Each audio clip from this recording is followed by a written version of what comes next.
Welcome to Talking Grit, a Detroit Lions podcast.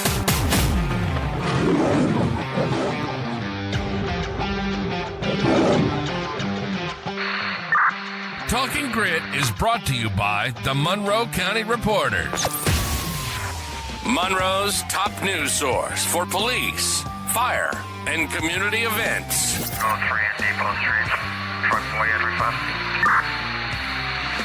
Follow them on Facebook, and for $2.99 a month, you can become a subscriber and get the news you crave even faster.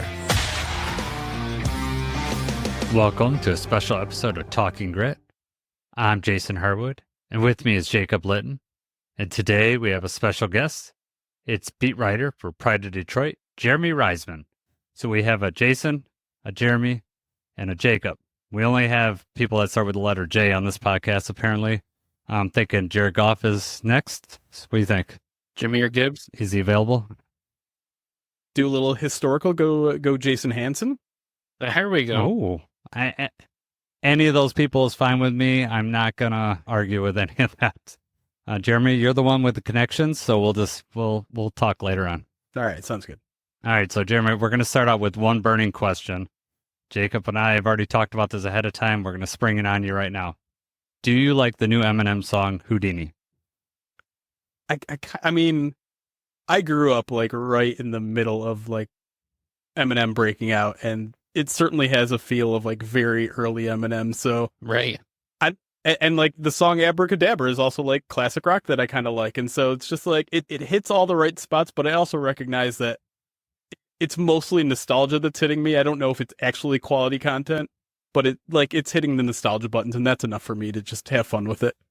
Yeah, I love it, and I knew it was coming out. Jacob texted me, I think I texted you about the song coming out, and then Jacob said, "Did you see the video?" And I hadn't seen the video. Have you seen the video yet? I have. Jeremy? It's a great video. Right. It makes it even better. It's a great video. Yeah. Yeah, it is. That is a sweet idea, and I love it. So yeah. I told, obviously he's got a new album coming out. I told him he's got to rap battle his younger self in one of these songs on this thing. That would be so sweet. I'm in. All right. So this is not an Eminem podcast. This is a Detroit Lions podcast. So let's get down to business here. So this week is mandatory minicamp. Jeremy's going to be there. The next 2 days that we're recording this Monday night right before our training camp. We're keeping Jeremy up late. I hope we're not screwing up anything for him. But anyways, how is the feeling, Jeremy, at Allen Park this time compared to last year? Yeah, no, I'm glad you asked this question because it allowed me to kind of reflect on really all three previous years, because it's really been significantly different each year. And it makes me think like maybe they've had a scheduled plan each year, because like that first year it was all about competition and they were kind of having fun. They were running all these drills that were fun, and you could see them like the effort there was to culture build. It was to get everyone on the same page, make sure that they realized what they were about. Gradually that kind of slipped away. And then like last year it was excitement. It was, okay, we finished 2022 really strong. We were entering this year as favorites to win the division. There's excitement. People, you bring in a boisterous guy like CJ Gardner-Johnson, and suddenly you have a little bit of attitude too. And then it's early this year. Like we've only seen 2 team practices, so I don't want to make any bold claims or wild assumptions, but for lack of a better term, it's kind of been boring. And I almost mean that in a good way, where it's just like, we're just going about our business now. Like we don't need to add a character. We don't need to build a culture. Like now it's just business as usual. And that's kind of the sense that I've gotten so far. Like obviously there's new guys, and Terrion Arnold is an entertaining guy who I think adds a little bit of, color to the team.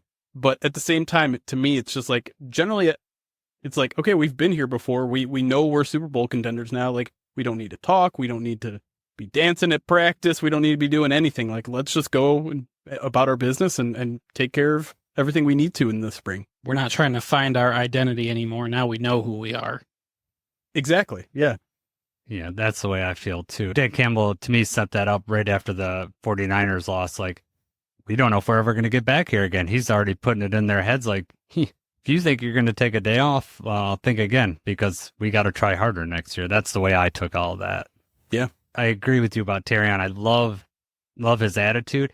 He's CJGJ without having to put other people down. Like, he's just all about building himself up is how I feel. Like, I mean, obviously I don't know either of those players, but that's just the gist I get from them talking. I think that's definitely accurate. CJGJ was entertaining, but like, you didn't know what was coming out of his mouth. Like, he was going to say some stuff and it was going to be a twinge of crazy with, a lot of energy, and that can be good on the field, and that can be good in the locker room sometimes. I'm certainly not going to suggest CJGJ was a bad influence on anybody, but it's definitely like a different type of intensity from Terrion. You're right in that it is more self-focused. He's not talking trash about anybody. And again, he like CJGJ, I think he's just a guy that's all about the work. Mm-hmm. Were you nervous interviewing CJGJ when you had to, or like just didn't know what he was going to say or if he was going to come at you or what? I don't know if nervous is the right word, but like I kept my distance, I would say. I had a conversation with him one-on-one early on. We were going to see if we could actually work together on something with Twitch, because he has a Twitch page. We had a Twitch page, and it never got off the ground. And I could tell kind of after that very first conversation that it was never going to get off the ground, because he had his idea of what he wanted to do, and he wasn't really even hearing anything I was saying. So it's just like, yeah, okay, you're that kind of person. That's fine. I'll just watch from a distance at this point and be entertained by it. Yeah, you knew if you clicked on a YouTube video with an interview for him, you were going on a ride. You didn't know what kind of ride, but you were going on a ride. Yeah, exactly. So next 3 days, minicamp coming up. What are you going to be focused on minicamp? What are you looking for? Yeah, I think I'm going to try to get answers to stuff that we haven't gotten answers to yet. Obviously, like the baseline for these spring practices is attendance, right? So we're at mandatory minicamp. Some of the guys we haven't seen in OTAs. Most of those we kind of assume are injury related, like obviously the offensive lineman, no Decker, no Frank. Those are injury related. Probably not going to see those guys. But a guy like Alex Anzalone to me is someone who may have just been like, I'm a veteran. I don't need this. I've got some family stuff going on. If we see him this week, it'll be kind of interesting to see the domino effect of that, right? Who's your starting middle linebacker? Is it Derek Barnes or is Jack Campbell? That's kind of something that's going to be at the forefront of my mind. And then the other big thing for me too is I want to see the two starting, who I think the two starting cornerbacks are out there on the field together, because not to bring it back to Terrion Arnold again, but last week we saw Terrion Arnold out there, but we didn't see Carlton Davis. He was absent. The first week it was Carlton Davis and Terrion Arnold was a little bit limited. I want to see both those guys out there and see what the defense looks like with those two guys playing at a high level, presumably a high level, because that's probably where I think the week one lineup is headed. There could be Emmanuel Mosley thrown in there, but we probably won't see Emmanuel Mosley during minicamp. And so like that to me is really exciting. I think everyone is most excited to see how improved that cornerback room actually is, because it feels like it's the missing piece. If that's better, then I truly think the ceiling of this team is as high as it can go. And so if I can even just get a little bit of taste of those two out there playing together, that's going to be very satisfying for me. There's a lot of new faces, a lot of new corners, so it's going to be interesting to see how they work together. Exactly. How that room has been revamped is exciting. Yeah. Just especially how the last few weeks of the season went last year. I mean, obviously exciting season, but if you could change something, that's probably what you're changing. And really it stretches back to the end of the regular season, right? Like, oh yeah, 100-yard receiver against seemingly every offense they played against.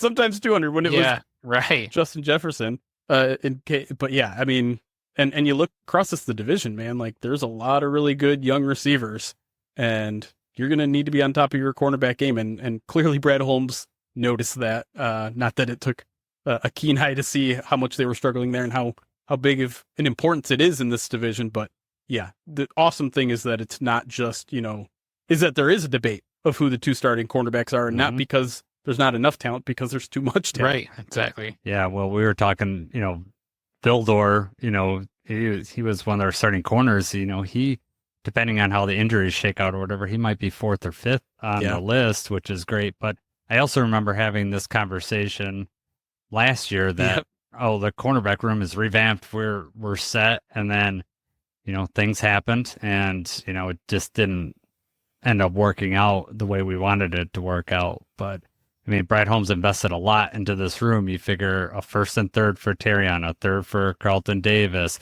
the second for Ennis Rakestraw. He's put a lot of assets into that room.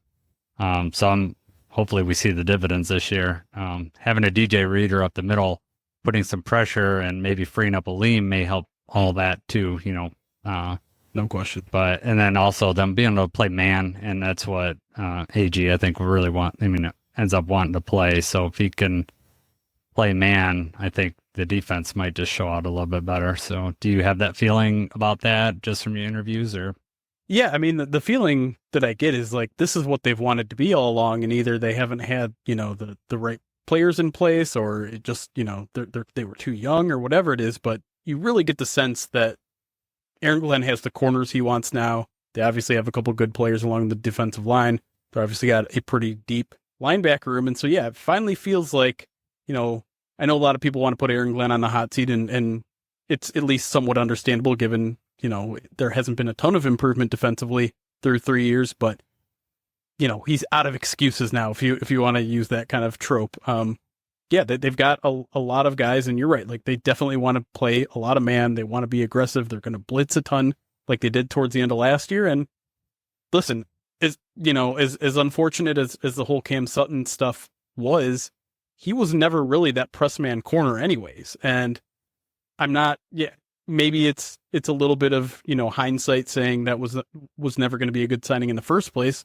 But I just think when you look at a guy like Carlton Davis, he's a much better fit anyways. He's a guy that I continue to think that the Lions fans might even be underestimating because they're all excited about the rookies, and understandably so. But I just think all of these guys have a very strong profile, and it's not like they're only going to play press man coverage, but they have guys that can do that, and they're going to do it a lot. And to me, there's something exciting about the Lions knowing what they want to do defensively, having the players that they want to play those positions, and then also saying publicly, this is what we're going to do. Stop us. Like, that to me is like, oh, okay, Aaron Glenn, like, you're throwing it down. Like, we're going to be a man team and we're going to blitz a lot. Just saying that publicly, it's just like, oh, okay, you're not even going to try to hide who you guys are. And I kind of respect that. Like, let's go. Let's throw it down. And, yeah, it'd be cool. It'd be cool to have one of those defenses where, like the Steelers, the Ravens, everyone knows what they do. Even Minnesota last year, just having like this super aggressive defense, and like, we know it has vulnerabilities, but go ahead and try to figure them out. Try to beat us at our own game. And the Lions operating with that sort of confidence defensively is something that I don't think we've really seen through 3 years. I also am excited by how the back end of that season went when they did that scheme change. They went to the man. It really exposed Cam Sutton, but then you saw like Iffy show out, right? And then I'm expecting Brian Branch he can blitz. He's shown that before, and so you're going to have that. And then depending on how that linebacker shakes out, Derek Barnes can do that too. When you talk about the Steelers, they always had, like, you never knew where that blitz was going to come from, right? Especially when they had Troy Polamalu. You didn't know where he was going to play. And you cause so much confusion on that offensive line, and you could get some free runners. If you can get free runners, try to run away and let Aiden catch you, because I want Aiden get 15 this year. I want him to do it. When you have a complete defense, you're definitely able to have more flexibility. I think we put too much pressure on Cam Sutton. It just didn't really work out. Kept getting exposed over and over again. I think it's fair. I mean, you put that guy on an island, and that's not really his game. That's not what he does best. And so, yeah, I think, he'd probably be better suited now that the Lions are a little bit more well-rounded. But but again, like, I think he's probably better off in a different system anyways. And, who knows where his football future is at anyways. But yeah, I just think I like Carlton Davis a lot. I liked it when the trade went down. The more I dove into his film, I really liked it. And now that I've seen him in a couple practices, I'm kind of psyched about him too. Especially having the young corners around there. It's important to have a veteran guy. Absolutely. I like his attitude too. I'm going to be your number one. That's what you want from your corner. You can't have guys out there. I mean, you don't have to be demeaning or anything like that, but you got to have a guy that believes he can be out on that island, and it's exciting. We haven't had that since Darius Slay left. He had that swagger. He was going to take away your number one, and he knew it, especially after his first year. He was dynamite, and then we had to lose him. We don't like talking about that, Jason. None of us like to remember that part of, that had to be so hard for you, Jeremy, during that time period. Just like, yeah, watching it implode. Hey, but though, Jeremy, you're not sitting up straight. Can you sit up straight? Oh, okay, I'm sorry. I'm sorry. Yeah, I just need you to sit up straight. I stretch out the back a little bit. Sorry. It's all right. Yeah, respect the process, my friend. A little decorum. All right, we're having fun here with Jeremy. So from Pride of Detroit. So Jeremy, the 4 rookies last year that taken the first and second round: Gibbs, Laporta, Campbell, and Branch. We talk about the second-year jump, which is scary to think with a couple of these guys, a second-year jump, where it could go.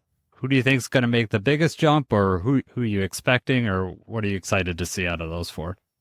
Yeah, I mean, it's hard. I think the hardest one to take a jump is probably Laporta, considering the ridiculous output he posted in his rookie season. And we were talking to Dan last week, although it might have, no, I think it was Dan. And he's like, yeah, I mean, he could have a better year this year and his production might go down. He could become a more well-rounded player, a better blocker, or we could just become a different focused offense where, now we're throwing it to Jamo more. Now we're throwing it to Gibbs more. It's going to be hard to live up to, I think, those expectations, and in a statistical sense, right? Like, I think he can become a better player and can take a year or two jump in a lot of places. And he probably will, given everything I know about him and this coaching staff, considering they have 4 tight end experts on the coaching staff. Yeah. Like, he's going to be, he's going to be taken care of.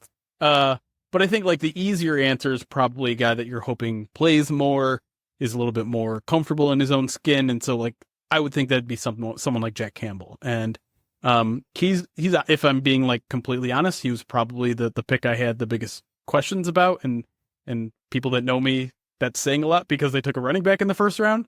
Yep. And I'm not the biggest fan of that, but I could at least understand what they were trying to do with Gibbs. I bought into what Brad Holmes was saying, we viewed him more as a weapon, as a guy who's going to be very involved in the receiving game, and he was, and I think he will be even more this year. But Jack Campbell is a guy where I'm really good linebackers are hard to find in the NFL. To find a guy who's big and fast, able to stop the run and also drop into coverage. It's college linebackers just can't cover at the NFL level. It's very rare.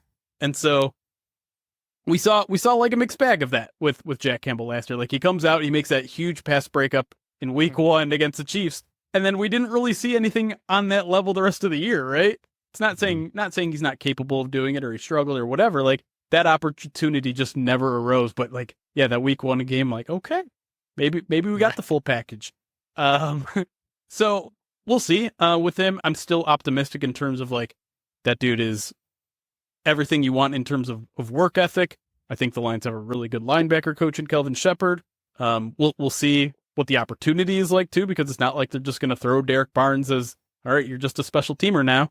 But to me, I'm most intrigued about what he does in year 2. He's already kind of saying a lot of the year 2 things you hear, which is the game slowed down for me. I'm starting to understand the entire defense, not just myself. He's saying when he's out there watching tape of other players, he's starting to notice their mistakes instead of just focusing on his own mistakes. And so the puzzle pieces are there and they're starting to get put together. It's just a matter of that actually manifesting itself on the field itself. And I'm the kind of guy where it's okay, just because all the pieces in place doesn't mean everything's going to get put together.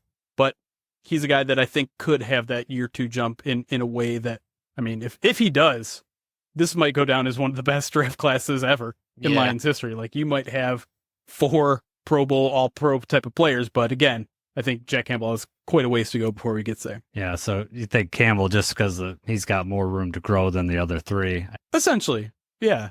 It's kind of a cheap way to answer the question, but it feels right. Sense. That's what I thought, Jeremy. That's what I thought. But Brian Branch intrigues me because he did play really well, but he had a period where I don't know if the injury was taken off, where he was just not showing up. He's got a chance to really show out too.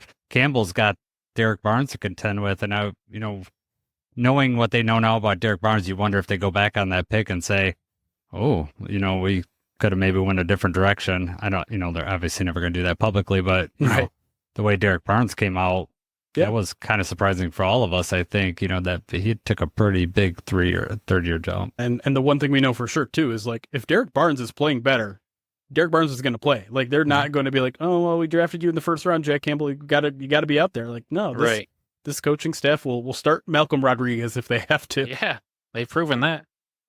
This isn't the old coaching staff. I think that's a good way to run your team, right? I mean, that's why Dan Campbell's so respected. He's going to run those guys that play, You don't care what you make. You're going to have to show out, and you're going to have to practice, and you're going to have to do what we preach. So, yeah, I can appreciate that. So, I know what AG said about Campbell, that it looked like he put on a lot of muscle. He called him, he's a man, so that's good coming from AG, because he doesn't speak hyperbole, I don't think, very much. No, it's tough to pull a compliment out of that guy, even. Like, I think it was like, someone asked about James Houston, and he's like, do you expect to see James Houston, take a year 3 jump? And he's like, I expect all my players to take a jump. It's like, okay, all right. Yeah. That's all you're going to get out of AG sometimes. Like, if he says something nice about you, and sometimes even in the middle of saying something nice, he'll be like, I don't want to give him too much press. I don't want you guys writing too much about him. He has, he doesn't have the gold jacket yet. Let's pull back. So yeah, he, if he does say something nice about a player, like, you can tell it's genuine. Really, that's true of almost everybody on the coaching staff, which again is something that, as a writer, as a guy who covers the team, like, there's nothing better than that. Just having a coach that will be straight up honest with you, and you can kind of tell when they're, not saying dishonest, but like when they don't want to say something about a player, don't have something necessarily good to say about a player. You can kind of read through the coach speak sometimes. Yeah, I felt that way when you mentioned James Houston last year when they were talking about, are you going to play? I really felt like they were saying, no, he's not going to play, without saying, no, he's not going to play. Just from watching enough of those press conferences to know, what keywords you're looking for, or just the attitude. So, I think you probably get that now that, they've been with the same coaching staff for 3 years now. You can, and it seems like they've, Dan Campbell used to be very forthcoming, and now he seems like he is, but he's also very guarded, and he chooses his words a little bit better, I feel. Yeah, he's definitely pulled back a little bit, but he's still not dishonest. Like, he'll just, like, I think the perfect example is how he came out at his very first press conference in OTAs.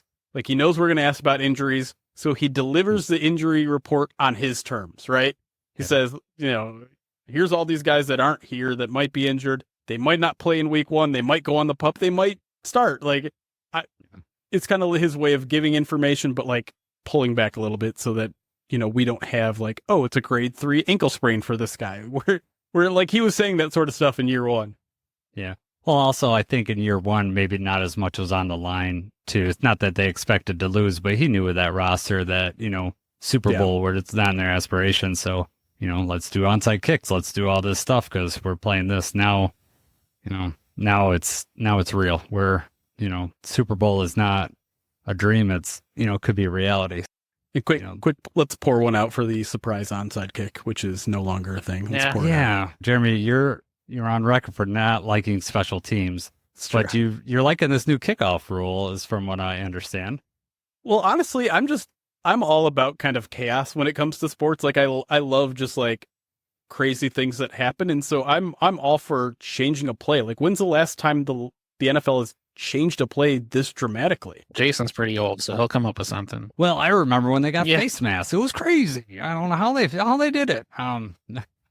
But what was the play that Miami would run with Ronnie Brown? The Wildcat. The Wildcat. So like, sorry, I couldn't think of the name. So like, I know that's not like, maybe not on the same lines, but to me it is. It was like, it took the league by storm for a while, and no one knew how to defend it. Now everyone knows how to defend it, so they don't run it anymore. But like, I felt like that was what you're talking about. Like, it takes the league by storm, and you're just like, how are we going to do this? It might be nothing, right? It's not like they were running touchdowns back every time at the XFL last year, right?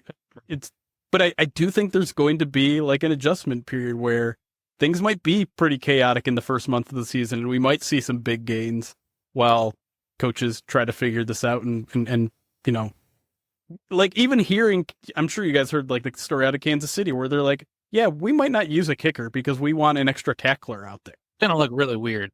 And so we're just going to have a safety kick it. Like, but like, I love that. Like, let's get weird. Let's do some weird stuff out there where, you know, the XFL was inventive, but they didn't have the coaches the level of the NFL, and they're going to come up with some real crazy stuff. I like having Dave Phipp on our side because he's a 100%. very good special teams coach, and I'm sure he was watching all the XFL video and had, you know, he's got Right, ideas. he's got something. So it's going to be interesting. You guys are going to, Jeremy, on your website, you're going to have trouble with when they go down to roster breakdown because this is going to shake. I'm sure this is going to shake that up for those guys at the, I don't want to say end of the roster because that's kind of disrespectful, but, you know, just those fringe guys. I think it's going to change who you keep and who you don't keep. Yeah. Like Maurice Alexander may not, you know, they might decide, you know, maybe they're going to have Vaki returning kicks or something like that. They're going to have some more running backs back there, you know, and. But Maurice Alexander is a really great, interesting example because he returned kicks in the XFL with this new rule. So he's used to it. He's got experience actually doing it. Yeah. And so, like, you know, maybe they lean into that. Maurice Alexander is like a really fascinating player to me because whenever you see the Lions doing those off-season workouts, you know, in California or whatever, he's always there. Mm-hmm. And his teammates speak really highly of him. The coaches speak really highly of him. And he has a little bit of edge in the return game, I think, because of this experience. And so, like, if there was a dark horse candidate for me the very early dark horse candidate to make the 53-man roster, I think he could be one, although he has not flashed in the couple of years he's been here as a receiver. So he's going to have to show some growth there, and that's because I don't know if the Lions are going to keep a guy just because he's a potential good returner. Although maybe you'd have to be exceptional. I mean, right? You know, so you got to really show your advantage there. But you know, you really, especially with how deep the roster is, you almost got to do multiple things now. It's hard. 100%. It's hard. Yep. That actually leads into the next topic that we were talking about is how are they going to replace Josh Reynolds? Yeah, it's a great question. We didn't really add a whole lot of receiver help. We didn't draft anybody. What are you thinking? Man, I want to say Donovan Peoples-Jones is just going to kind of slide in there and do a lot of the things that he did. Ben Johnson was asked this question, and he's like, well, you know, maybe his targets go to, maybe we run the ball more. Maybe we're going to run the ball more. Maybe we throw it to tight ends more. Maybe we throw it to this guy more. Like, but at the same time, like this team is going to go, you know, 11 personnel, 3 wide receivers a lot still, because that's just the way that the NFL is moving, and they're going to want those guys out there. And I think Donovan Peoples-Jones to me makes the most sense. I mean, we're not that far removed from his 800 plus yard season, right? It was 2022. It's 2 years ago. And last year was all, you know, weird because dealing with a whole bunch of changes in Cleveland, a whole bunch of quarterback shenanigans in Cleveland like there always is. And then he comes to, you know, Detroit midseason and has to learn a new offense, has to learn chemistry with Jared Goff. And now presumably he has all of that. The Lions liked him enough to re-sign him. And so I think it's his job to lose at this point. I think he does a lot of the same things that the Josh Reynolds can do. It's not, you know, it's not a perfect 1-to-1 comparison by any means, but I think there's enough overlap where you could trust him to do some of those things. But Antoine Green to me is like the wild card in this mix, because just a couple of weeks ago, Brad Holmes went on the radio and was like, you guys didn't see it, but Antoine Green got a lot better behind the scenes. And Brad Holmes is one of those guys where you're still not sure whether he's lying to you or not. Like he's a guy that I haven't, you know, I don't have a perfect radar on him. That was relatively unprompted when he said it. That speaks to me that he is someone that's in the running. And I've seen him get some first team reps early here in OTAs. We didn't see him last week for whatever reason, but I think that's going to be one of the more interesting camp battles. And I would even probably throw someone like Khalif Raymond into the mix there too, because as much as we view Khalif as a slot receiver, or basically an Amon-Ra backup, he's played every position while he's been here, and the Lions have had a lot of injuries, and he's come in and been a productive player. Is he going to get, Josh Reynolds stats, 600 yards and a handful of touchdowns? No, but is he a guy that can play a rotational role, that can fill in some of that production? I think he probably is. And so I think in general, it's going to be by unit. It's not just going to be a one-to-one replacement, but I have to imagine of all of the people that might benefit most from Josh Reynolds leaving, my money's still on Donovan Peoples-Jones. Yeah, well, we want the Michigan guy to do well too, right? So that's right. Where I'm most concerned about Josh Reynolds losing him is the red zone. I just think that he was a big target he was like a safety net when everybody else was covered, or even he might have been the primary target. 4 of his 5 touchdowns of Josh Reynolds touchdowns were in the red zone. He's also a big third down target for JG. That has me slightly concerned. But I think it's going to be, as opposed to just one person, I think it's going to be, this concerted effort to move the ball around. I think Jameer is going to, the way they're talking about it, I think Jameer may be taking some of those touches of, from the slot, but we'll see. And move Amon-Ra to the outside where, sure. Amon-Ra just is an amazing, no one talks about Amon-Ra anymore because he's just so good. And, it's just a shame because it's just a model of what this team is and will continue to be. Hard worker, put your nose to the grindstone and just do yourself. But yeah, it'll be interesting how they move Amon-Ra around. And Jamo too. He looked significantly better in the second half of the year. Dan Campbell mentioned Jamo was, the most, I don't know how he worded it, but he's basically the one that showed out, the one that he's noticed the most or most improved or since the beginning of off-season program till now. Is his, in practice that you've watched, is his ball tracking skills gotten, and I mean, have you noticed that? I don't know if you've seen enough of it to even notice if it's gotten better, but to me, that's where he really needed to make some improvements. Yeah, I would say the answer to that is mostly yes. Again, we're dealing with small sample sizes here, so I don't want to, overstate something. Right. But, to me, it almost felt intentional that, after week 1 of OTAs, he gets the deep shot and he drops it. And to me, that wasn't a tracking issue. Like, he was right there and it just came off the end of his fingers. But like, they come back on the first play, and I don't remember if it was 7-on-7s or 11-on-11s, but the first team drill that they do is another deep shot to Jamo. And it's not a perfect one. It's one where he kind of has to awkwardly look behind his shoulder and track it. And he tracked it perfectly. And Great. That's something like, how it looked kind of weird and awkward, and maybe he looked over his wrong shoulder in Tampa and the deep shot. Mm-hmm. He did end up catching it, obviously, but like, that is kind of what you saw was the issues. He had a lot of issues in Baltimore in that game. Not to bring up that game. Let's put that way in the rear view. I'm sorry. But yeah, like I think early on that seems to be honestly one of his biggest improvements. The other one really being route running, which I think you could argue are the 2 biggest things that he needed to improve upon. And now is everything fixed and he's going to be amazing? We'll see. I think the chemistry between him and Goff is noticeably better too. That's the most important thing, I think. Yeah, with right. JG. Yeah. Yep. And so he just looks like one of the dudes out there. Like he looks like he belongs with the starters. And so, he'll have to do it against starting capable guys, and he'll have to consistently do it right. I think that's really the key for me is I need to see it consistently from him, because any player can show flashes. Any player can do the right thing on 2 or 3 days in a row or whatever. But if Jamo's going to live up to his billing, if he's going to be a guy that pushes 1,000 yards a season, like he has to put together practices like he has day in, day out, and then do it in games, do it in the preseason, then do it in, the regular season.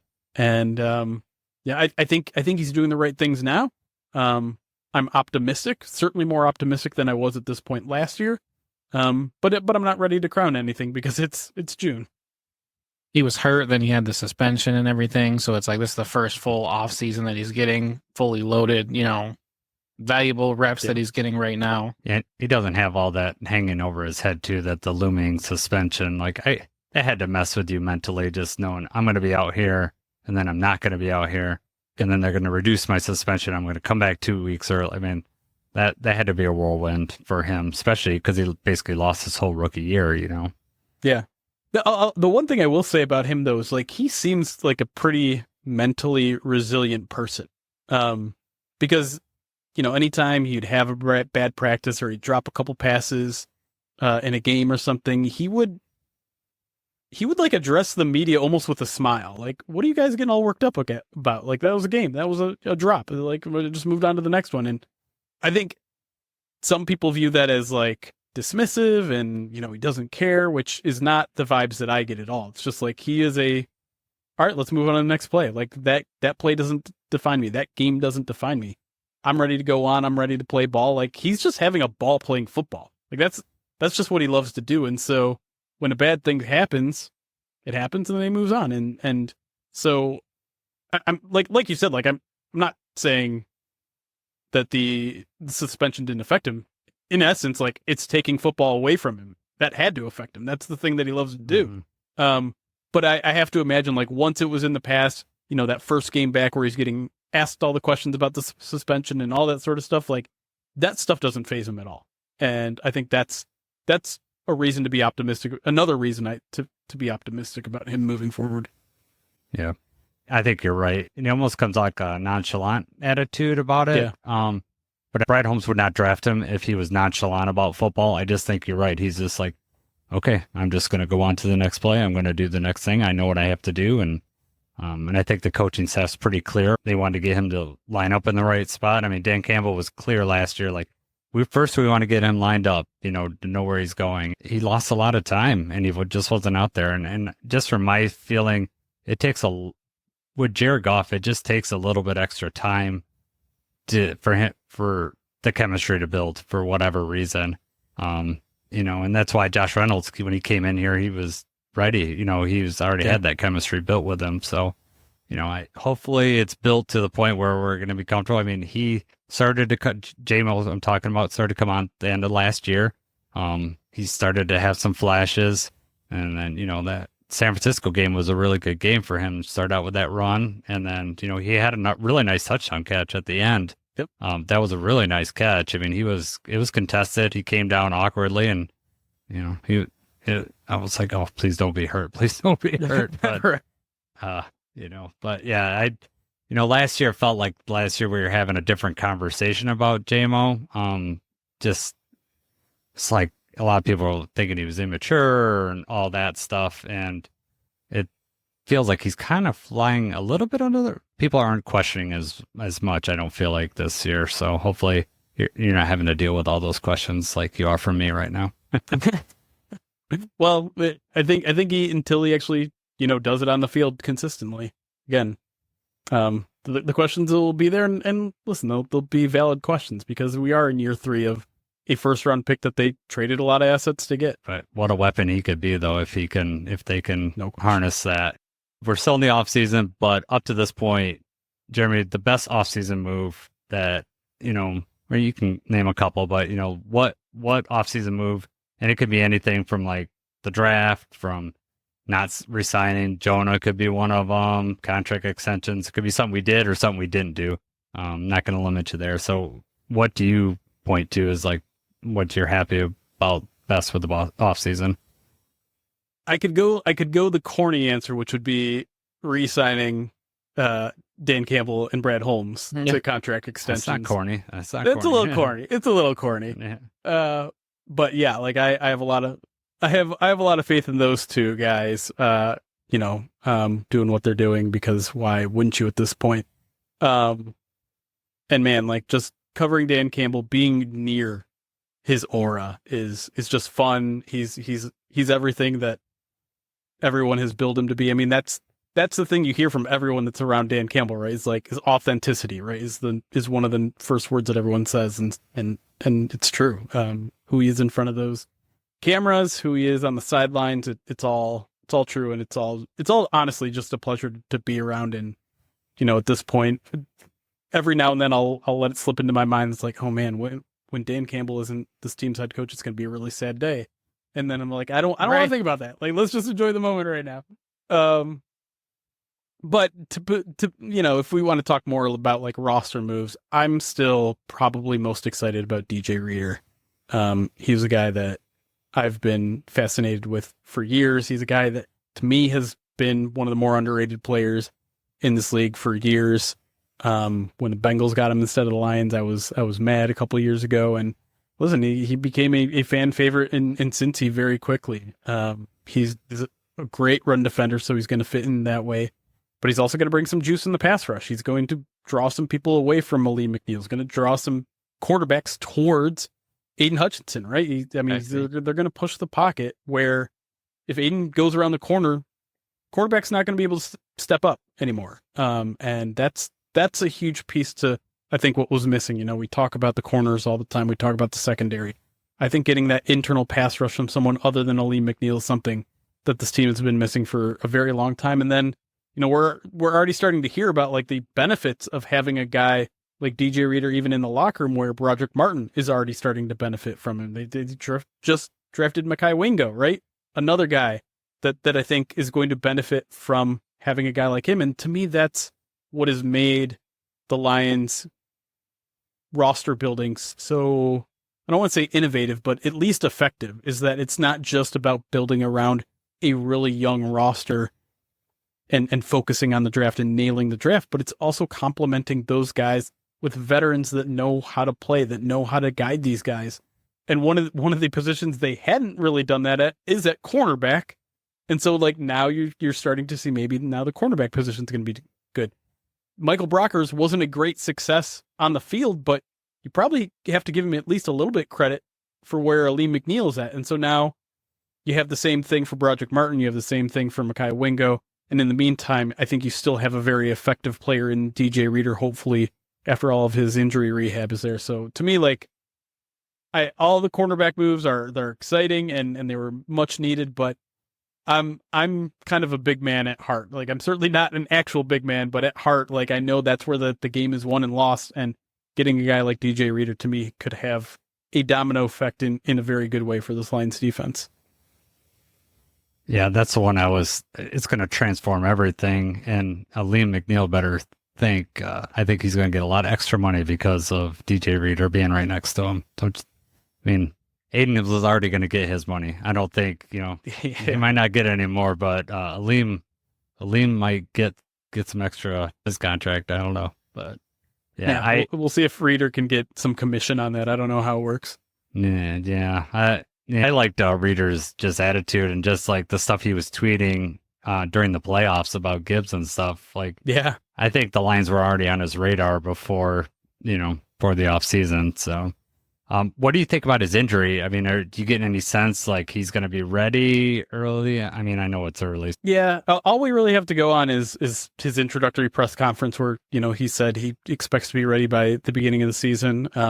We'll see how true that is, but haven't really seen him since. It'll be interesting to see if maybe we even obviously he's not going to be out there or don't expect him to be out there practicing during mandatory minicamp, but he'll presumably be in the building. Maybe he'll be out there on the sidelines. Maybe, one of the reporters can pull him aside at the end of practice just to check in. But I think at this point, the assumption is that he'll be ready by the beginning of the season, but there'll probably be a little bit of an acclimation period. He's probably not going to be playing his best football in week 1 or, week 2 or week 3, because he probably won't. I mean, I assume he's not going to be super active during training camp either. That's just kind of how the Lions tend to treat serious injuries like that, right? And particularly with a veteran that might not need as long of a ramp-up period as some of these other players. But yeah, that's kind of the sense I get now, is expect him to be ready by week 1, but maybe not at his absolute best. Yep. It's all right. We need him best by December and right. January and keep him healthy. Hopefully February. Yeah. That's one thing I really like about the Lions team is that, part of it is depth now. We don't need to push these guys. We have other people in place. I'm really excited about the new defensive line coach because everyone just seems to rave about him. You talk about DJ Reader being a mentor, but we just hired one of the best defensive line coaches. And, beyond just Aleem and DJ Reader, you're hoping you can help a guy like Josh Pascal just turn that corner. Maybe he gets that, Barnes had a third-year jump, you're hoping Pascal hits that jump because he exploded, especially right out the gate. Pascal had that awesome play in Kansas City where he stopped him on fourth down, and it's just like transformed that. Really, just it was I won't say a game-saving play, but it was very integral for the Lions to win that game. So I'd love to see more from Pascal out there. And a guy that no one's talking about is Davenport. I feel like no one's talking about him at all. I've heard Eric Schlett on Detroit Lions Breakdown say, I keep forgetting that we have Marcus Davenport. And, you talk about having push up the middle. That quarterback's got to go one way. And if I'm looking to one side and seeing Aiden, I don't care who's over on the other side, unless Max Crosby's over there. I'm going to run. I'm going to run the other way. So I don't know. I'm excited about what he can bring. If he can just give Aleem just a little more juice or just give him couple more tips, because I think Aleem is just waiting to break out. He's had flashes here and there. He's solid, but he's had flashes here and there. I just want him to, have a Giants game a little more often. So that would be, that's my dream. But yeah, I'll live in it. It's fun thinking about that Giants game too. I know it's now almost 2 years in the rear view, but that I think you're right. Like if he can show some of the consistency that he showed in that game, and I think if I remember correctly, like the Giants offensive line was a little beat up that day, but still, he can be like that level of like a Leonard Williams type dominant guy. And, if the Lions get that guy, then he's going to get paid a whole ton of money, and the Lions are going to have, a lot of like suddenly all the building blocks that we see on offense, these guys that are going to get lifetime contracts, starting to see a couple of those guys maybe getting those kind of contracts on defense. And when you do, like that's your well-rounded team right there. So we talked about some offseason moves. There was a big offseason move today. Justin Jefferson signed his big contract, 4 years, $140 million deal. This is not a Vikings podcast, so we don't need to get into nitty gritties on that, but does it make the Amon-Ra deal look even better? I think a little bit, yeah. What is that, 20 million less over the same time period, so $5 million a year. I saw some people debating whether they thought Justin Jefferson was a $5 million a year better wide receiver than Amon-Ra. And I think it's a fair question to have. I personally think Justin Jefferson's probably the best receiver in football right now. So, if I was Minnesota, would I feel too bad about this contract? No. I mean, you have one of the best wide receivers now locked up, and he's also 20? I think he's only like 23 as well. So he's like super young, prime of his career. I wouldn't think twice if I were a Vikings fan. But yeah, from a Lions point of view, I think you also probably feel pretty good. I think it fits into the argument of why the Lions maybe got that done ahead of time, where some of these other deals are trickling in after. I wouldn't really want to be in the Cowboys spot right now with CeeDee Lamb's contract out there. And I don't know, like if this had happened in reverse order, would Amon-Ra get more? He obviously wouldn't. I don't think he'd get more than Justin Jefferson did, but would he have gotten more than he did get? Maybe. Either way, I think both teams, you locked up a foundational piece for 4 years. There's nothing wrong with doing that. I think a lot of people look to Tyreek Hill and say, well, the Chiefs got rid of him and they're fine. Well, you also don't have Patrick Mahomes. You also don't have Travis Kelce. We can't use that as the prime example when you have two outliers in the NFL like that on your roster. So I think in general, locking up your good players for long-term deals, even if it resets the market. I mean, when you look at Justin Jefferson's deal in terms of percentage of the cap, it's not groundbreaking. I think it's on par with what the Lions gave Calvin Johnson back in the day. And so, if you're a Vikings fan, I hope you're not. I don't think Vikings fans are worried about it. And if you're a Lions fan, I don't think you should worry about the Amon-Ra deal. And honestly, this doesn't really change my opinion all that much on the Amon-Ra deal, but I can see why some people might think, wow, good thing we got that done early. And there's probably at least a little bit of truth to that. And Justin Jefferson was going to get his because he's Justin Jefferson. He's, like you said, the best wide receiver in the league. I think really where you're going to see now is the CeeDee Lamb, Jamar Chase, T. Higgins, Brandon Ayuk, where those are going to fall. Because, Amon-Ra was, the highest paid player for 2 days. Then A.J. Brown came. Now he's a third. And then you got these other four guys that could conceivably sign a contract before the season. So he could be number 6. And, that's not even considering who's going to sign, next year or whatever. So, yeah, I'm happy with the Amon-Ra deal, to say the least. I think we got a pretty good deal on that. The big difference I think between that and the JJ contract is, you have 110 million guaranteed against 77. So you could play around a little bit with that, but that might also mean we tear up his contract in 3 years and rewrite it. Yeah. And listen, so yeah, I mean the Justin Jefferson contract, if you look at it, because it's got so many guaranteed, he's going to live out the entire, they're not going to have to, or they could restructure, they could, extend him again, but point is he's going to get all of the money in this contract. And the reason why they can do that is, well, they have a rookie quarterback, right? They're saving a lot of money there. And so when his cap almost hits 40 million in a couple of years, well, that's because JJ McCarthy is only going to be making 5-6 million a year. Plus you're hoping the cap goes up, right. Record setting each year, and Netflix paying, hundreds of millions of dollars for Christmas Day games, and all that revenue goes somewhere. Maybe in an 18th game too, right? Oh yeah. Well, that's coming. They want, as soon as they signed the 17th game, the 18th game was too much money to be made. Such a weird. Yeah, I don't like the unevenness of it too. 8 road game, or my brain just can't hack that. I just don't like it.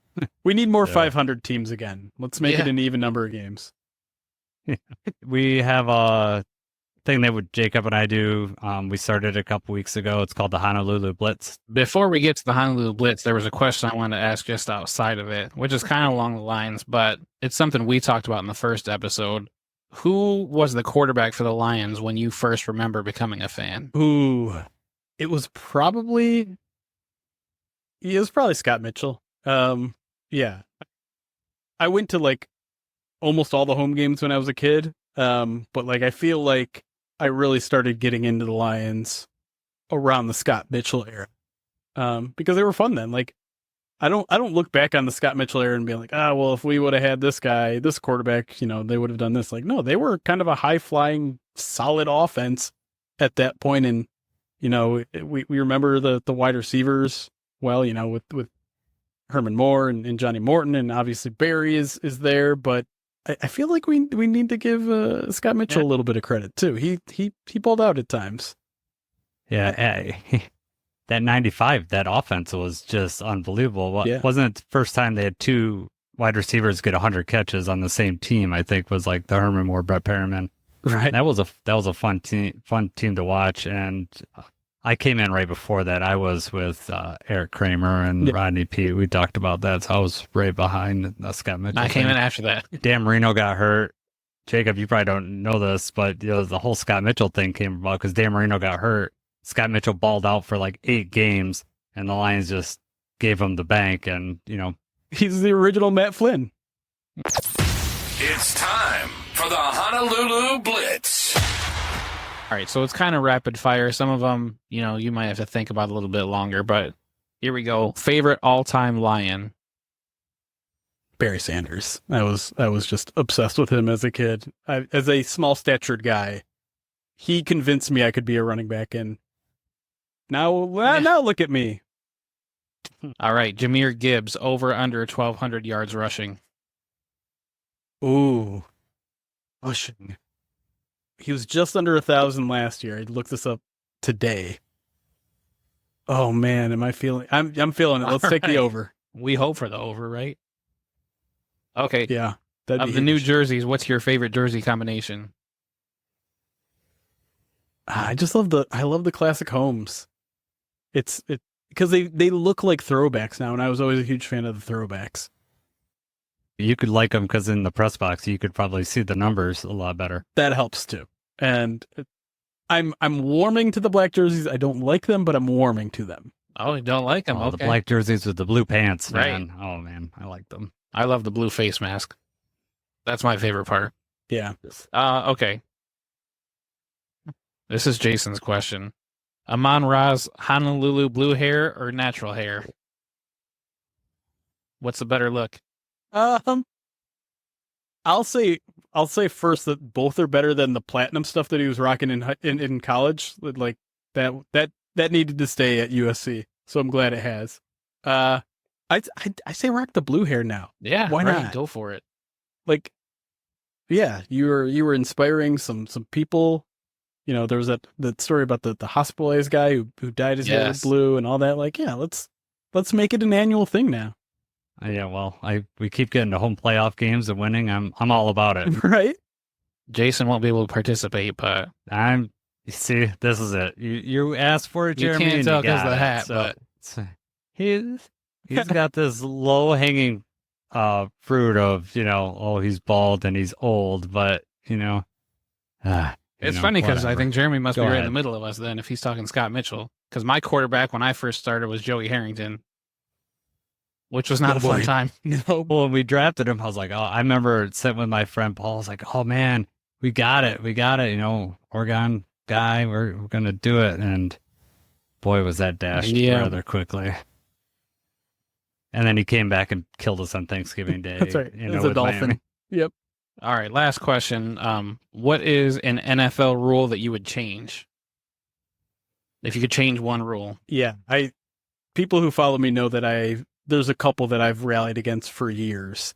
The one that is the biggest stick in my craw is automatic first downs on defensive penalties. Yes. So like a defensive hold, a defensive, illegal contact on a 3rd and 25. Right. Yes. There's a defensive hold to call and give them the first down. I actually think back to, it was an opening game against the 49ers. I can't remember what year it was, but well, that was Dan Campbell's first game, I think, right? Well, no, this is before that. This is like Tracy. Before. I think it was Tracy Walker's rookie season. He gets an interception. I think it's him. Gets an interception that would have won them a game. Would have been like this crazy comeback win. I think it was the Matt Patricia era. And it gets called back due to a defensive hold. And listen, a defensive hold would have been called either way. But I think it also it not only took away the interception, the game-winning interception, but it gave them a first down and a 3rd and monster long. And I'm just like, this rule needs to go. I hate it more than probably I also hate spot fouls on pass interference, but I understand why it's there. I just personally, I don't think there should ever be anything like a 40-yard penalty unless you've literally killed a person on the field. But automatic first down to me is it's a very simple fix. It should be there. If there's offensive penalties that can be a loss of down, I think that's the evening point. Either you make more loss of down penalties on offense, or you get rid of the automatic first downs on defense, because there's an imbalance there to me, and the game's too slanted towards the offense. I don't care if it's low. I don't have this obsession of there needs to be more scoring in football. No, I'm cool with a 10-7 game. Right. Good football. Yeah, the Baltimore Ravens a few years ago when they were just no one could score on them. Right. I'm with you on that. There's just, and that just stops 3rd down, because you can't cheer until you make sure there's no flag on the field. Yes. And it's are they going to do an instant replay, or are they going to throw a flag? You know what's going to happen with the hip drop tackle this year, that it's going to do the same thing. There's going to be some long play, 3rd and 25 and 5 yards from the line of scrimmage. They're going to hip drop tackle someone, and they're going to get an automatic first down. I just wish they could review more plays, because you also have the roughing the passer penalty that they'll do. And it's so hard for a referee to see that, because a lot of times they're standing behind the tacklers. I don't want to slow down the game anymore about, just reviewing everything, but those are game-changing plays, those automatic first downs. So I'm with you on that. I agree with you. Jeremy, I can't thank you enough for you coming on with Jacob and I and putting up with us. Sorry that Jacob was so mean.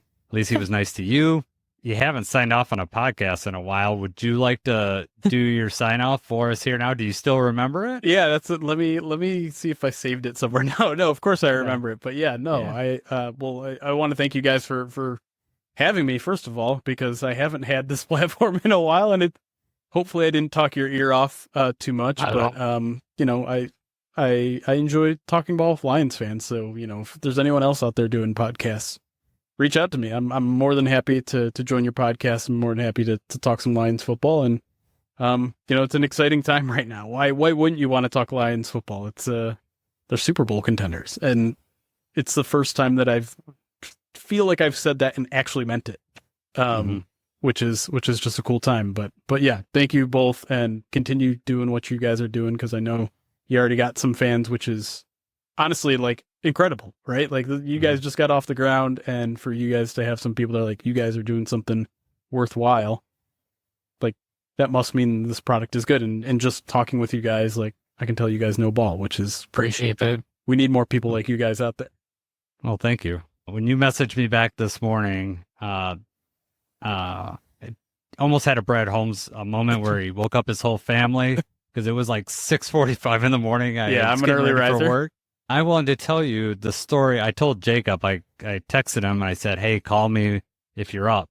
So he calls me and he goes, are you sure you're not being catfished? Because he thought, the whole Twitter old man thing. And I was like, no, I reached out to him and I'm pretty sure I clicked on the right profile. He's old. He's naive. He's new at Twitter. I thought for sure. I was like, there's no way. I know. And so I think part of Jacob didn't believe it until we saw your face on the screen down there that you're real. Yeah, right. I even said before he came on, it's like, he's not going to show up. Well, if there's anything that this has taught us, it's how we'll close out the podcast. It's chaos. Become.